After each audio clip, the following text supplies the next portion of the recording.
চশমা museum, a house of world class, জলট্যাক মোড়, বহরমপুর মডার্ন হোটেলের সামনে। বের করে নিয়ে আসছে। দাদা, আপনার কাছে পিস্তল ছিল কেন? কি করছিলেন? কি ব্যাপার? পিস্তল কেন ছিল আপনাদের হাতে? পিস্তল কি কারণে?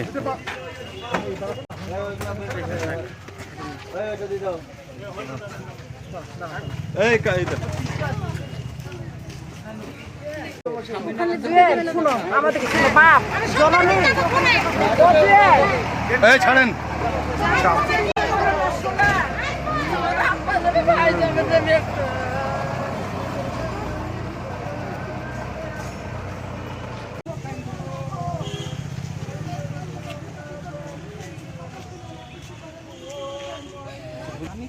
আরে সামান্য খবর আছে, আইসি নিজে যাচ্ছে সামান্য খবর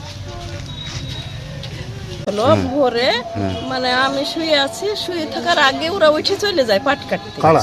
আমার ছেলে। নাম কি? বাবুর আলী। হ্যাঁ। দিয়ে মনে করছে পাট কাটতে চলে এসেছে, ওই মাঠেরই পোশাক পরনে আছে, গায়ে আছে, হাসি লিয়েছে, সাইকেল লিয়েছে, মাঠে চলে এসেছে পাট কাটতে। আমি জানছি মাঠে এসে দিয়ে আমি বাসি কাজ কাম গোহাল গোবর সব করেছি, করে আমি ভাত রান্না করেছি, ভাত রান্না হয়েছে, একটা তরকারি হয়েছে। তারপরে গা সবাই বলছে, তেবে গা শুনতে পাচ্ছি। দিয়ে আমি বলছি না, আমার ছেলে তো পাট কাটতে গেছে মাঠে। সবাই কি বলছে? সবাই বলছে এরকম বাবুদেরকে ধরেছে। তা আমি বলছি কি জন্য ধরবে, আমার ছেলে তো পাট কাটতে গেছে, আমরা গরিব মানুষ, ওসব কোনোদিন চোখে দেখিনি শুনিনি, কি করে বলবো।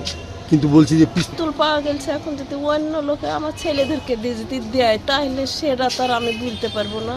আপনি কে হন ওদের? আমি মা, আমার ছেলে বাবুর আলীর মা।